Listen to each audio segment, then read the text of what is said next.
Menyebut banjir longsor yang menerjang 3 provinsi di Sumatera dipicu oleh deforestasi. Deforestasi.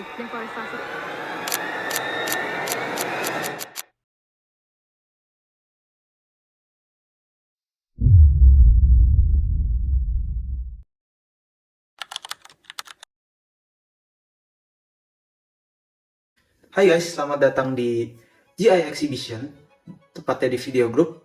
Kali ini gue mau akan membahas salah satu isu yang udah lama banget nih kita dengar-dengar, yaitu deforestasi. Tapi sebelum kita lanjut nih, kita mau bahas dulu nih, apa sih itu deforestasi?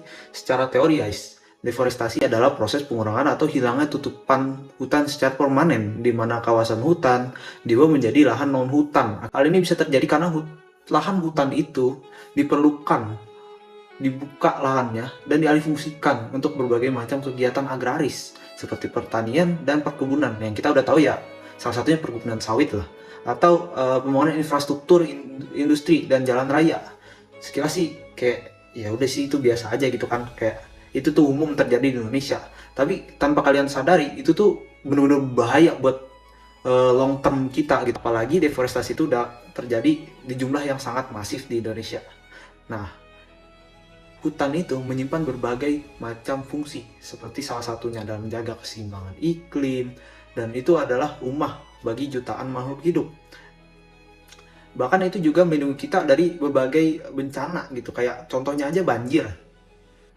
Nah, dengan adanya hutan, banjir itu bisa dicegah. Nah, tapi masalahnya adalah hutan itu kan, kita tadi tahu ya kalau hutan itu makin lama tuh makin tergerus gitu. Nah, kita bakal kehilangan fungsi dari hutan itu, dan itu akan ada timbal balik efeknya dari alam ke kita.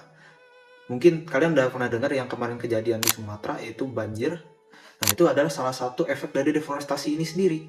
Nah, kita pengen ngebahas tentang hal itu, tapi sebelum kita lanjut, kita harus tahu dulu seberapa parah dan seberapa besar skalanya deforestasi itu terjadi di Indonesia.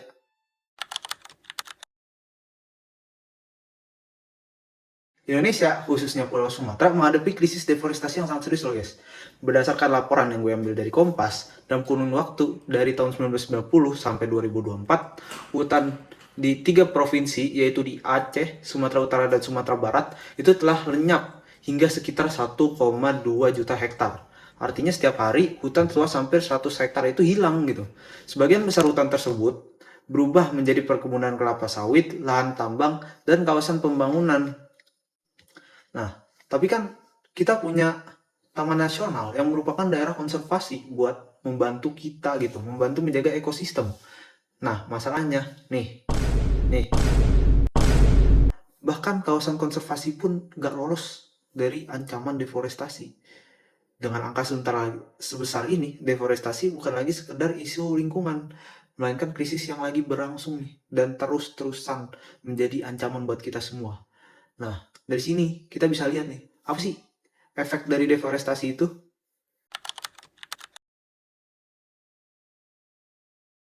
Deforestasi itu guys, itu nggak cuma soal pohon yang hilang gitu kan. Kayak tadi kita udah bahas gitu kan, kalau misalnya itu bisa menyebabkan bencana gitu. Salah satunya adalah hutan itu membantu kita untuk mencegah kita dari banjir. Gimana? Gue bakal kasih ilustrasinya ke kalian. Nah, jadi begini. Ketika hujan atau kemarin kita ada kejadian ya, siklon tropis di saat banjir Sumatera itu kan pasti kan debit air itu sangat masif kan, muncul dari awan ke tanah itu sangat masif. Nah, itu hutan itu berfungsi untuk menyerap air itu dan mengurangi lajunya air di permukaan gitu. Mana sih air permukaan ini? Air permukaan ini tuh bakal mengalir ke sungai gitu. Nah, hutan itu bakal nyerap air itu. Fungsinya apa kalau diserap? Fungsinya sungai itu nggak kebanyakan kemasukan air. Kenapa sih kok ini itu efeknya bagus gitu kalau misalnya air yang mengalir ke sungai itu terkurangi gitu? Karena air yang ada di sungai itu yang mengalir itu bakal menambah volume sungai, dan akhirnya membuat sungai itu overload guys. Makanya kemarin kalau kalian lihat di banjir Sumatera itu, kalian nemu beberapa video di mana terbentuk cabang sungai baru setelah banjir. Nah, itu karena apa? Karena air sungai yang tadinya itu harusnya menampung debit normal, karena deforestasi tadi, akhirnya debit airnya itu semua ngalir ke sungai. Nah, ini bakal ngebuat si sungainya itu overload, dan dia tuh bakal menghajar apapun yang ada di depan. Kayak misalnya ada bendungan nih, bendungan dihajar sama dia, jebol. Nah, kalian udah tahu kan efek setelahnya. Begitu bendungan jebol, ya udah kalian kebanjiran gitu. Nah, ya itu salah satu efek daripada adanya deforestasi gitu. Nah, selain itu, hutan juga punya peran penting nih. Buat apa? Buat meningkatkan lagi soal kualitas udara. Itu fungsi lain tuh dari hutan. Karena kan sekarang kan kita umum banget gitu pakai kendaraan bermotor, yang mana itu menyumbang banyak banget emisi gitu ke udara. Nah, hutan itu berfungsi untuk mereduksi emisi-emisi itu.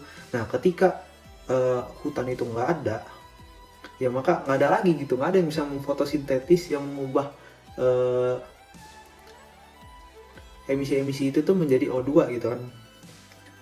Nah, kalau ini terus dibiarin, dampaknya itu nggak cuma ke alam guys, tapi juga ke kita semua gitu kan, karena ada bencana, terus ada juga krisis polusi.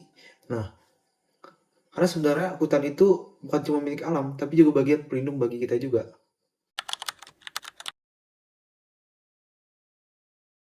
Nah, terus kita bisa ngapain sih?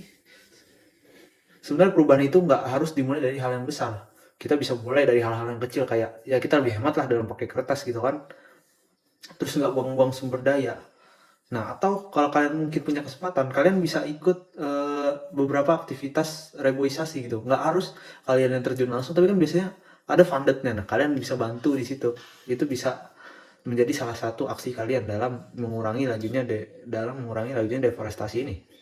Atau karena kita kan sebagai warga Indonesia, kita juga punya suara, kita juga bisa suarakan gitu.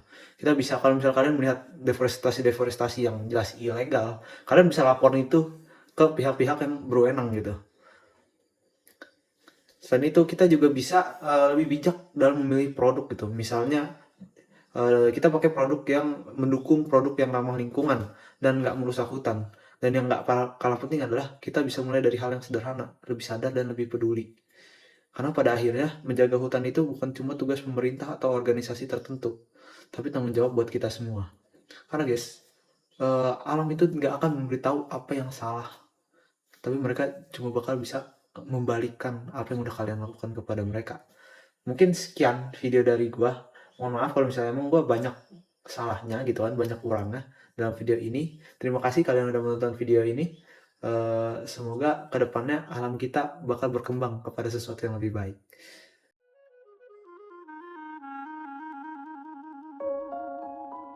Bengawan Solo, riwayatmu ini sedari dulu jadi perhatian insani. Musim kemarau